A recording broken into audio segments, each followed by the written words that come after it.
Hi there, my name is Kay Moon and I am a twin flame channel and Western astrologer. And this is a video for the Virgo New Moon of 2020 for Lightworkers and the Ascending Collective that took place on September 17th, 2020 at 7 a.m. if you happen to be on the eastern seaboard of the United States. Please check a time zone converter for your local time. This new moon in Virgo has a couple of key features that make it an amazing and really interesting new moon. The first one is the abundance of Earth energy. There's a lot of planetary placements in Earth signs. There's also an abundance of mutable energy as well. Normally, we don't think as something as kind of sturdy and material and tactile as Earth, having the energy of mutability, which is all about flexibility and transformation and change. Yet, that's one of the gifts of Virgo season. It is the mutable Earth sign, and this is the Virgo new moon. This new moon is about rearranging, preparing, and shape-shifting. So you can see the new moon here at the 25th degree of Virgo, right there. Super cool energy. Things like, changing, getting like a haircut or hair trim, working out, starting an exercise regime, moving, mostly where and how you work or how you serve, the place you work or the place you serve. It's perfect energy for these kinds of things, especially if you're an earth sign, Virgo, Capricorn, Taurus, but Virgo and Capricorn in particular. Making the changes now really has the capacity to last long term. So because this new moon trines the Saturn and Chariklo conjunction, so here's Saturn and Chariklo making a harmonious aspect to this new moon right there. Because there's this trine and this flowing energy here, there's a really interesting thing going on here. Saturn really is the energy of discipline. It's also that energy of dedicated effort and focus, in addition to, kind of boundaries and really laying down the law. Chariklo, on the other hand, is this energy of kind of being a beneficial intercessor and one who intercedes on, our behalf with the universe and the gods above. But this energy together, especially with the Saturn retrograde and the Chariklo retrograde, is a bit of both of the two of them standing back. And rather than working on our behalf, they're looking at us and saying, I want to see if you can do it without my help. I'm noting what you need so that I can always help you when it's time. But in terms of the changes you want to make to your life with this flexible, changeable new moon and Virgo energy, I really want to know what you're made of. And when they turn direct, Saturn will go direct at the end of the month, the end of September. We'll start to see a little bit more of that support coming in from the universe. The interesting thing about this is, in addition to that trine to the Saturn Chariklo energy, this compendium of energy that's been here since the beginning of the year in Capricorn, that includes Pluto, Lord of the Underworld, Jupiter, the Great Expander, and there's just this energy here amongst all of them where, Saturn is kind of, Pluto's looking around and going, hey, so I don't think you need this, this, or this. And I see these are dead leaves on your tree. I'm just going to take them with me back to the underworld. Saturn is going, yeah, I think that's a good idea. It's no longer in integrity for this person to have this dead weight on their shoulders. Let's just get it out of the way.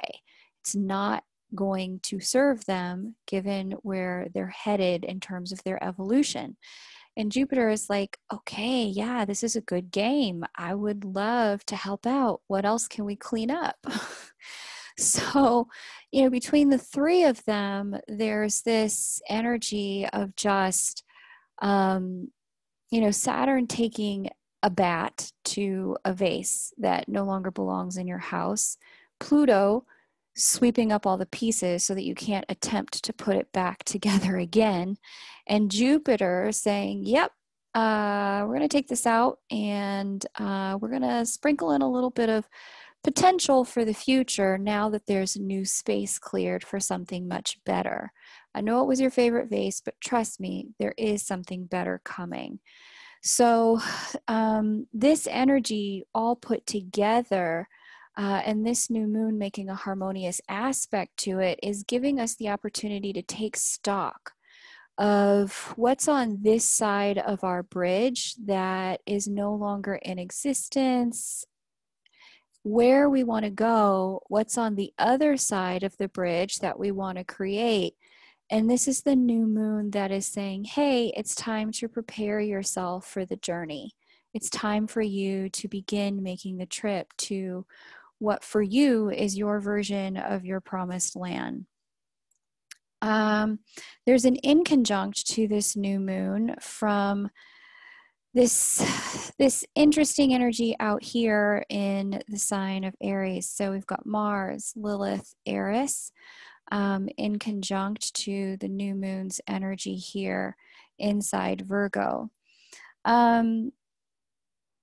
The inconjunct energy it's an interesting one because when we have angles that are 150 degrees apart from one another, it's very different than all of the other angles. The 150 degree angle is one where it's kind of like an either or. We can express one energy or we can express the other one, but it's very hard to integrate and express them both at the exact same time without some real dedicated and concentrated effort. The Mars Lilith Eris energy, Mars retrograde, Mars on its own is a very neutral energy. It is outward projecting energy. It is forward moving energy. It is motivation energy. In the light, Mars can be passion, ambition, drive, your internal go-getter. But in the shadow, Mars can really bring out a lot of that warlike, cutting, kind of aggressive energy. Mars is sitting with two energies that are hyping up its capacity to lean into shadow more so than light. Lilith, first wife of Adam, given the exact same deal Eve was given. Stay in the garden, eat this fruit, skip that, ignore the snake, make Adam some babies. I'll be back to check on you later. And Lilith was like, maybe not. Maybe I won't be here later. How about that? And Lilith just left the garden and we didn't hear from her in the creation mythology again. She appears elsewhere, but she's not in the standard creation mythology after that. And so she brings forward in the astrology this energy of, I would rather take my chances with the complete unknown than have this. She's very either or. She's very black or white. It is my way, or I'm not playing with you anymore. I'm leaving. And the Eris energy, she appears in the mythology around doing her own thing and really creating discord and strife when she's been excluded. And so these two energies are having a conversation with the Mars retrograde, bringing out Mars is more, I've been excluded, now I'm going to create some discord, some strife. I want to do this my way because I'm in the sign of the self, Aries, and I'm talking to Lilith. And if I can't do it my way, I'm not playing anymore. Cut, cut, kill, kill kind of energy. So when we've got this energy having a conversation here with Virgo, the Virgo new moon, and this mutable earth energy going on, there's a bit of a kind of like a teeter-totter back and forth wonkiness in our mental and emotional realms between both our victimhood and our power, between our capacity to enact change and our capacity to wallow in, where we feel like we've been wronged and done dirty by life. So the inconjunct energy is asking us to find a way to look at how can we begin again? How can we begin anew? How can we shape shift our material worlds, earth energy? How can we shape shift the material worlds without needing to bring all the old baggage, all the old wounding with us? Okay, so definitely a wild time for all of us, in a time where, the universe is really going, okay, show me what you got. Show me what you're working with here. I'll help you, but I need to see where your starting point is. Show me what you know and what you know how to do. So this is really actually a very good time, because the end of this year is filled with so much change, and it is going to come so fast. The last 4 months of this year are going to start to move lightning quick. We already thought 2020 flew by. Wait till you see what happens the rest of September, October, November, and December. This is a perfect time to book a personal reading with me to really dig into how we can work with this kind of energy, because both this energy here in Capricorn and this energy up here in Aries, it's going to be here through December. We're not escaping this energy anytime soon. And it is the proverbial pressure cooker, because these two energies are in a 90-degree angle to one another. 90-degree angles in astrology bring about tension. They bring about conflict. This is the right time to sit down in a personal reading and say, okay, this is where I've been. That is where I want to go. How do I make the necessary adjustments in order to facilitate the change? So you can go to kmoonastro.com and just take a look. You'll see personal readings available there. I believe there's a few more sessions available for October before we have to move into November. Yes, September is already sold out. So booking a time now to get your ducks in a row before we move into the close of the year, fully into the close, is going to be a great opportunity to make sure that these energies don't have you manifesting the shadow side of your own energy, and instead you're able to step more into how can I work with this more masterfully, instead of feeling like I'm getting the 1-2 punch from the universe over and over and over again. Additionally, Star School is about to launch, and Star School is your opportunity to learn astrology with me. So I'm super pumped about it. It's 4 classes that will help you understand how to interpret either your own natal chart and your transit so that you can predict what's coming for yourself, or the natal chart and transits for someone that you love. If you're a twin and you regularly listen to these readings and you want to better understand your divine counterpart, doing Star School, especially the 101, will help you understand how to understand what's going on in their life so that you can be more of a support instead of someone who's kind of one more thing on their plate of already complex things that they're dealing with, especially for the remainder of this year. So look out for the Star School invitation. I will be sharing that invitation here on the channel. Please subscribe if you've not already subscribed. That way you get all the notifications about when Star School launches. And if you want to join my private list so that you can be the very first to know, because I do believe I have some special gifts for the first 50 people who will sign up. I have some awesome things for them. And if you want to be part of that group, I will be sharing that information with the private list first. You can find the link to join the private list just underneath this video.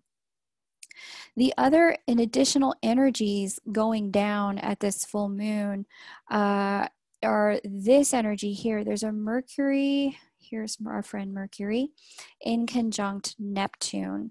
And this is a little bit of a challenge between what we feel like we're able to communicate with those who love us and our spiritual journey. There's a bit of a kind of like a wrench in the works. There's not a smooth flowing there because the two of those are in conjunct. So if you're finding yourself having all of these incredible spiritual profound experiences while simultaneously clamming up around the communication about it, you're not alone. You're in very good company. Most of planet Earth who is tapped in spiritually is having that experience at this time.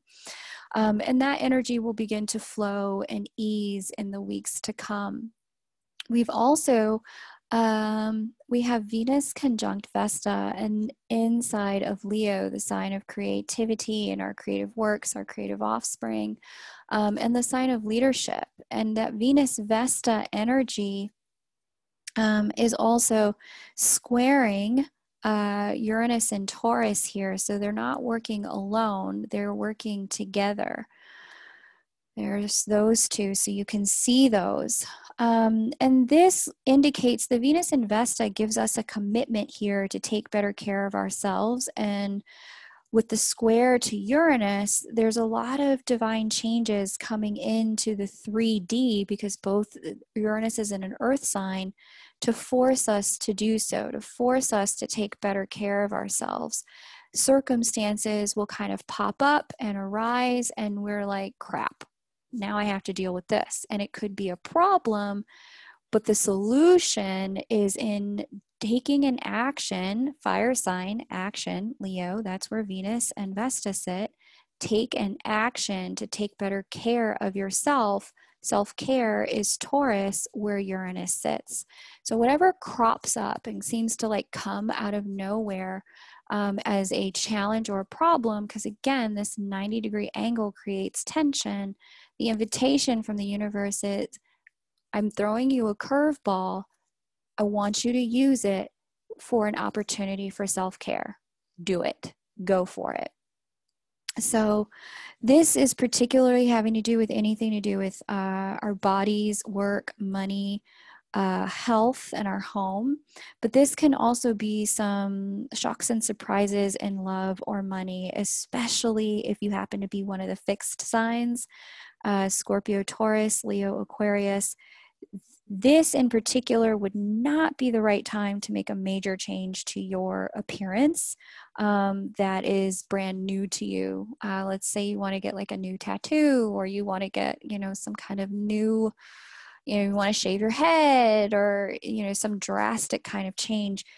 With the squaring energy between Venus and Uranus, this there's a 50-50 chance that you may not like the results very much. It could go either way. So it's best to just give it a few more weeks, give it another month if you can. Things are much likely to go so much better and yield a much better result. So let's just close out there, those energies there. And I definitely mentioned that this Aries lineup is now challenging this Capricorn lineup that, most astrologers are talking about as being kind of the root of the situation that we're all in on planet Earth right now. This Capricorn energy is now getting a challenge from this Aries energy, and you're going to start to realize and see around you, and it's already been there for some time, especially as Mars conjunct and talked to Chiron a few weeks ago. There's an energy here of people starting to get fed up with the collective call to change and to start to go for self, there's an every man for himself kind of energy that's now starting to ramp up a little bit in the collective as people's personal triggers are starting to be exacerbated by the collective breakdown of circumstance and transformation, road of transformation. And so as this is unfolding and people's personal triggers are starting to pop up, you may notice, people in your world starting to act a little bit easily triggered, quite projecting.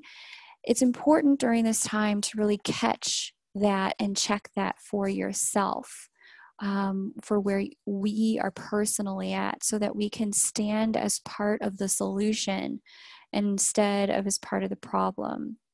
This is an energy that's inviting us all to take a look at, okay, something has to change here, but the changes begin within me.